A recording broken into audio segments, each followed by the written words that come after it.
Jim Rathmann pulls into victory lane to celebrate his 1960 win over defending Indy champ Roger Ward. It was a race considered by many to be the best, most competitive ever run at Indianapolis. Hi, I'm Paul Page. Jim Rathmann's thrilling victory in 1960 was a showcase for his savvy driving talents. His shrewd, steady style made him tough to beat when the money was on the line. Extremely sharp off the track as well, Rathmann's business interest led him away from Indianapolis shortly after his first and only victory.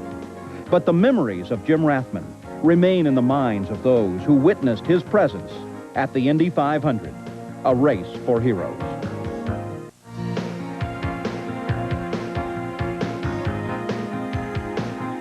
From the office of his Melbourne, Florida auto dealership, former Indy winner Jim Rathmann operates under an assumed name. You see it on signs, vanity plates, and on the back of cars. Legally, his first name is Richard. But since the beginning of his racing career, Richard Rathmann has used his brother's name. My first day in racing, I was on my way to Bishop, California to go to a rodeo, and I got a traffic ticket for 95 and a 25. So turned around, went back to L.A., and they was having a race. That was on a Saturday, and the next day was Sunday, and Aggie was promoting a roadster, a hot rod race at Carroll Speedway, which is now the Ascot, I believe they call it. And anyway, I went down there. I took an old Army belt and made a seat belt out of it in my car and went down. Jack McGrath, Manuel Yulo, and all those guys were racing. And I think Troy was there that day, too, the first race. That's how I got the name of Jim. I had to use my brother's identification, his driver's license, to get into the racetrack that day.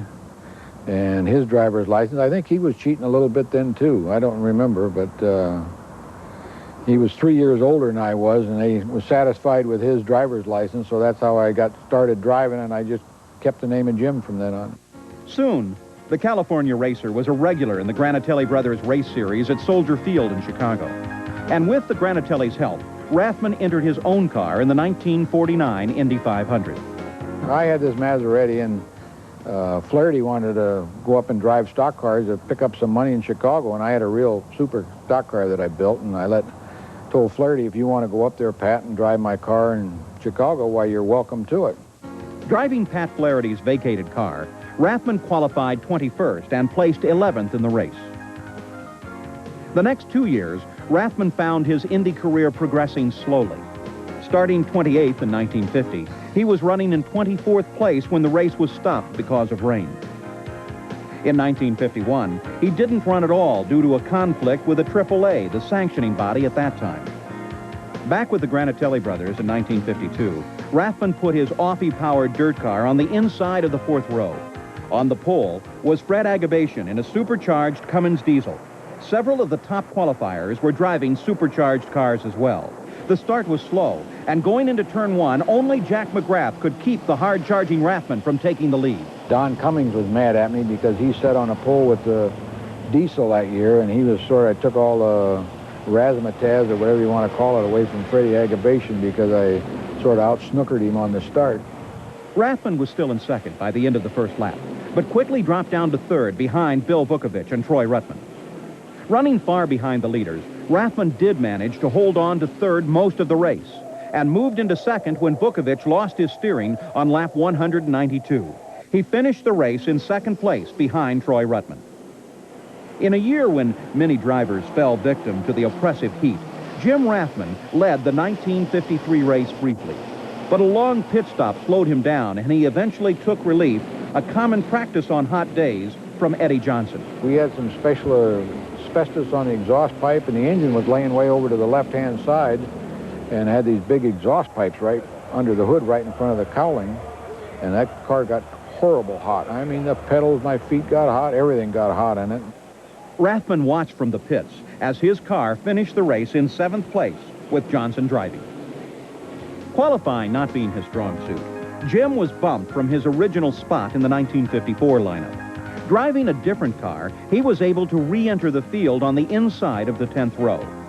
After 10 laps out of 200, Rathmann passed 15 cars to settle into 13th place. He continued to climb in the standings, running as high as 4th, before giving the car to Pat Flaherty. Flaherty wrecked it. Late in the race, Rathmann took the wheel for teammate Sam Hanks and was running 7th on lap 192 when a broken crank knocked him from the field.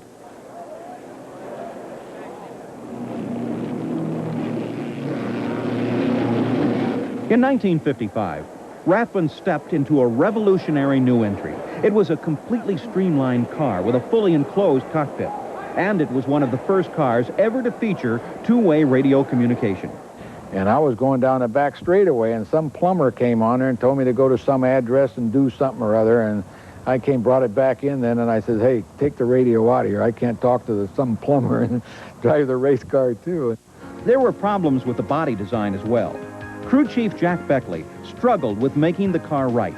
Well, when we started to run the car, the visibility through the shield, the plexiglass we were using for the, had so many compounded curves that the visibility was really bad to gauge going into the corners. So we removed the top of it and got that down like a regular car windshield, regular race car windshield.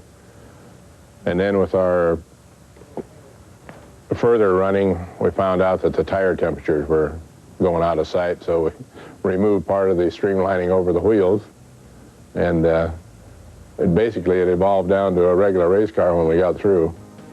Fighting with a car that just wouldn't perform, Rathmann qualified 20th and finished the race 14th. But better finishes were ahead.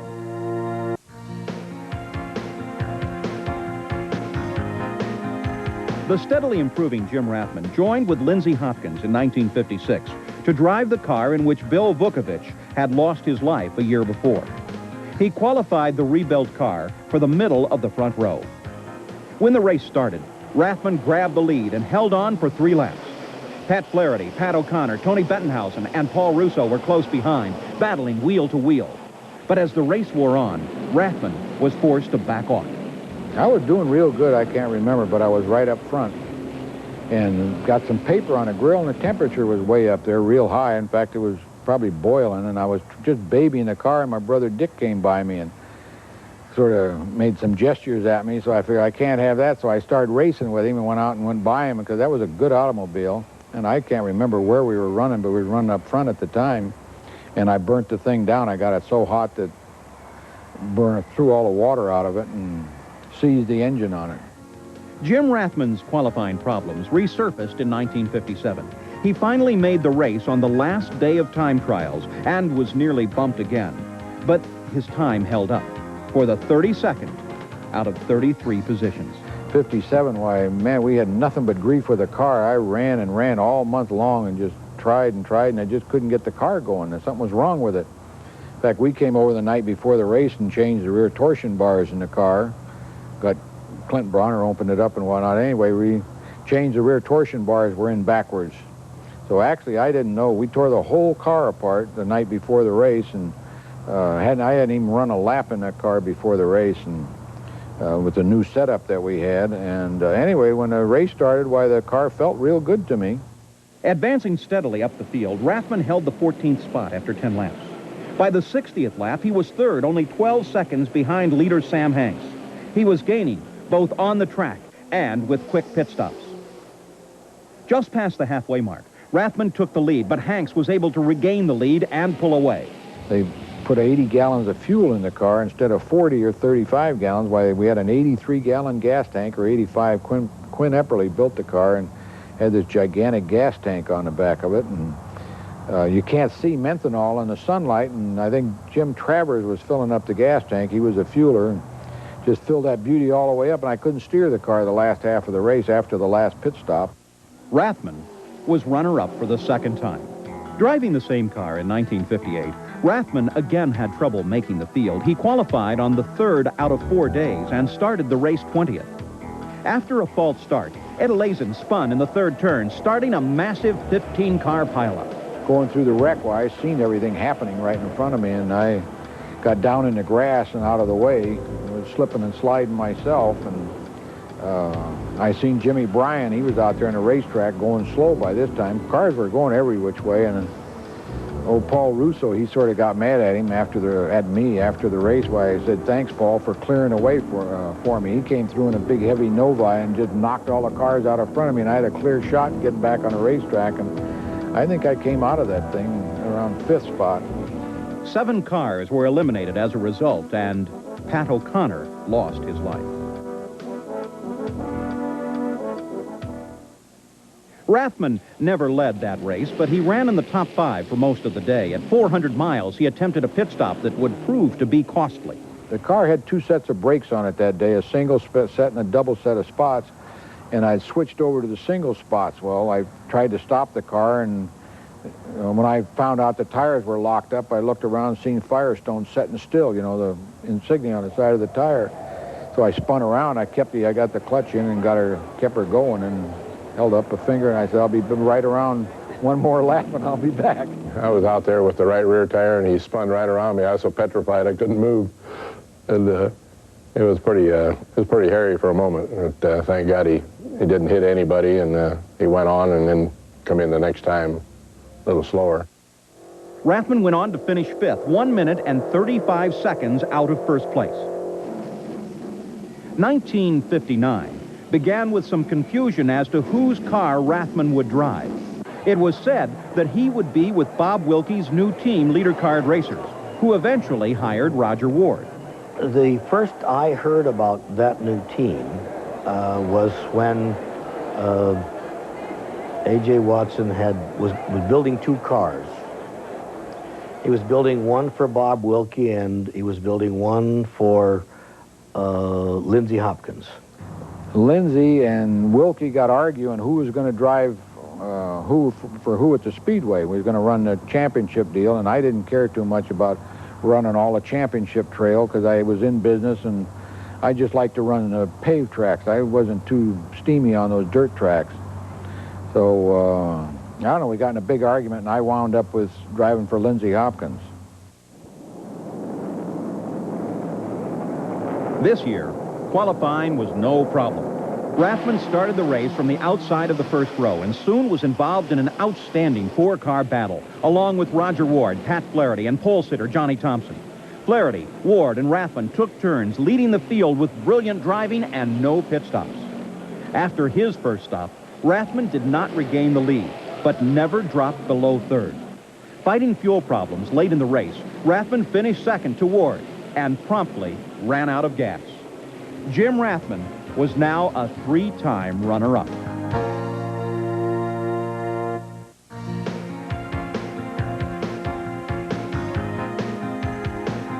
Working with a limited budget, Jim Rathmann put together his own team for 1960. Rathmann started from the front row between Eddie Sachs and Roger Ward. From the first lap, this race was tremendous. Rathmann, Sachs, Ward, Johnny Thompson, and Troy Ruttman put on a racing exhibition, trading the lead with no one car dominating. At 40 laps, Roger was leading when he made a costly pit stop. I got careless. We had a new man on the crew that year, Art Lamy. He had one of the mechanics on my stock car, and he was really a meticulous guy, but he'd never worked over the wall at Indianapolis, so obviously you have some slight concern. Everybody else I knew, they were perfect, but I didn't know about Art, so he's changing the right front tire, and I'm watching him. And man, he's done before anybody else. And I got careless. I'm thinking, what'll I say in victory lane? I mean, or some silly thought. And Watson hits me on the helmet. Time to go. I put the car in gear, released the clutch, and forgot to step on the gas. With Ward briefly out of contention, Rathmann and Sachs took over, leading the race between laps 62 and 85. On lap 95, Rathmann took the lead and began what is considered to be the greatest 2-car race ever witnessed at Indianapolis. Roger Ward, who had charged back up through the field, was his adversary as they battled back and forth for over 250 miles. Driving nearly identical Watson-built cars, Rathmann and Ward relied on race savvy and strategy to gain any advantage. And with such a hectic pace, tire wear became a major factor. Roger could get me coming out of the corner and down the straightaway. And I could pass him, actually, or going into the corner or through the corner where I could outrun Roger, and I'm trying to save my tires. That was a main thing that you had to do in those days, because you had to run the tires until the cord showed. So I figured, well, I got to save that right front as hard as we're running. And Roger had passed me, and then I figured, well, I'll let him stay in front for a while, and I just couldn't do it. It wasn't in me. I was going to let him stay in front, you know, and chase him all the way, and then I was going to pass him with one lap or something to do, and then give him the old hand trick, you know, stick up your hand in the air like something happened to you, and he backs off, and I stand on the gas real quick. I learned that from Andy Linden at Carroll Speedway when I was a young kid. When I finally made my third pit stop, I realized that if I continued in this kind of a battle with Rathmann, that the tires were not going to go the distance. So my first thought was, well, I'll take the lead and I'll just drive away from him, and then I can slow down. Well, I tried to do that, and of course Rathmann, he hung on like a, you know, and then I thought, well, this is not going to work, because the tires were still wearing out much more rapidly than they should have. So I made a decision to back off and let Rathmann lead. Well, that was working perfectly. As each driver plotted strategy, third-place driver Johnny Thompson came on strong, forcing a faster pace. Late in the race, neither Ward nor Rathmann led for more than 8 laps at a time. It was coming down to the wire. 10 laps to go. Rathmann led. His wife, Kay, watched nervously.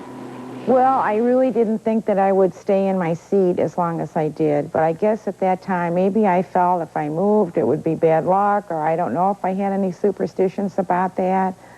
I know a lot of people were talking to me in the stands, and I really didn't want to talk about it, and I guess I just shut everything out of my mind because I wanted to concentrate on that one thing.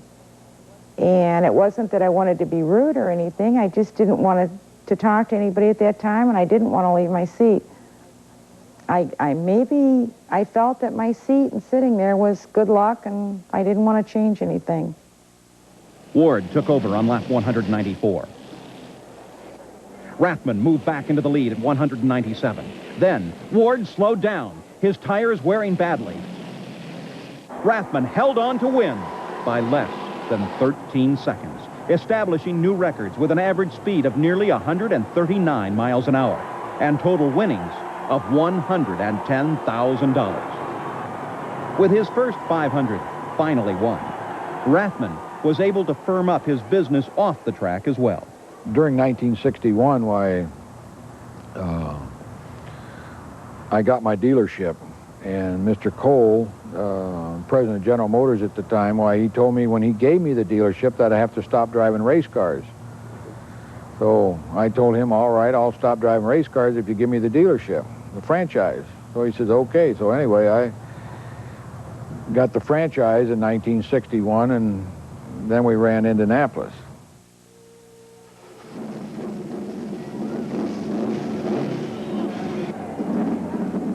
Returning to drive the same car he won with the year before, Rathmann started the 1961 race 11th. Quickly, he was up in the top 5. By 30 laps, he and Roger Ward were fighting for second place behind Jim Hurtubise. Rathmann led just long enough to set a new record for average speed at the 100-mile mark. 8 laps later, his car was out with magneto failure. But Rathmann stuck around, hoping to drive relief. His chance came on the 105th lap. Troy came in, and Troy, you know, smacked his head like he needed relief. So I think Troy did it. Troy and I have always been good buddies, and he was do anything for a joke or a laugh. And anyway, Troy patted himself on the head, and he needed relief. So Troy's a great big guy. So I jumped in the car, and heck, I couldn't even see over the windshield. So I jumped up in the grandstand and got some cushions out of the grandstand, put them back in the car, and got all buckled in and so forth. And Troy was leading the race, I believe, then. We were running real good with the car. Anyway, I put the car in gear, and they pushed me off, and nothing happened. They brought me back, and we kept going. The transmission was out, and Troy gave me the car, you know. I think I don't know positively, but I think the car was broken before he gave it to me. I think it was one of Troy's jokes. We had little tricks between us in those days. Although Jim Rathmann continued at Indy for 2 more starts, his commitment to the auto dealership was forcing him away from racing. Facing the decision of whether to drive or retain his car business, Jim Rathmann retired from Indianapolis in May of 1964. Following his retirement as a driver, Rathmann remained a fixture at the Speedway. In 1966 and 67, he formed a team with astronauts Gus Grissom and Gordon Cooper, but his cars never qualified. He also drove the pace car several years, content with running his business and returning to Indy just for the sheer pleasure of it.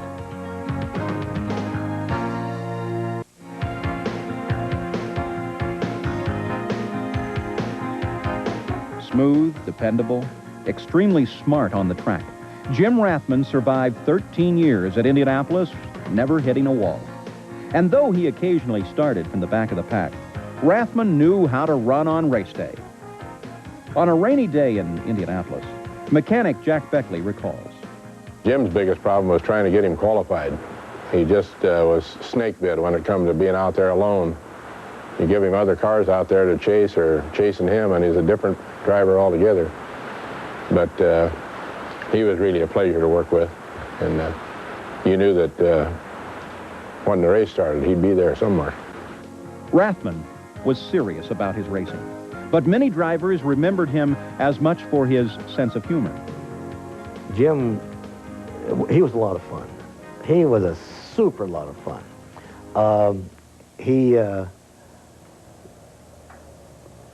First of all, you could run wheel to wheel with him and know that he would never touch you. He was that capable a race driver. He was great. And he was a lot of fun to be around, and of course he was serious when it come to racing. We had a lot of fun together when we were racing and stuff. In fact, he sent me a book one day from Florida. It says, The Sex Life of Sam Hanks. It's about that thick. It's sitting right over there in the cupboard now. But you open it up and there's not a thing, and it's just blank pages all the way across there. So we've had a lot of fun with that. And he'd used to pull tricks like that on fellows all around the place. He was a nice guy and a heck of a good driver. During the period that Jim Rathmann raced, it was not uncommon to lose 2 or 3 guys a week. I mean, literally. Have 2 or 3 drivers killed in accidents, racing accidents, a week. And that's pretty grim, but that's the way it was, and that was the odds you faced, and so you went out and did it. And Jim, I'm sure, got as much out of racing as he wanted and was able to retire from it on top. And that says a lot for a guy, I think.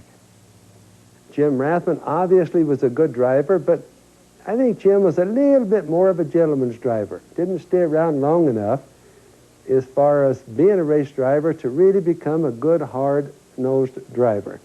Very quick on asphalt, very quick at the Speedway. I don't know that it changed our life. It's nice to be known as a winner of Indianapolis. It's a great thing that happened, and I think he deserved to have it after 3 times being second. And he drove for it. It was quite an accomplishment. It's hard to quit. It's racing's like a disease, like I guess drinking or anything else. Once you get in there, you can't stop. In a race full of great accomplishments and even greater disappointments, Jim Rathmann took the wheel with a grain of salt. When he retired, he had become a legend at the Indy 500, a race for heroes.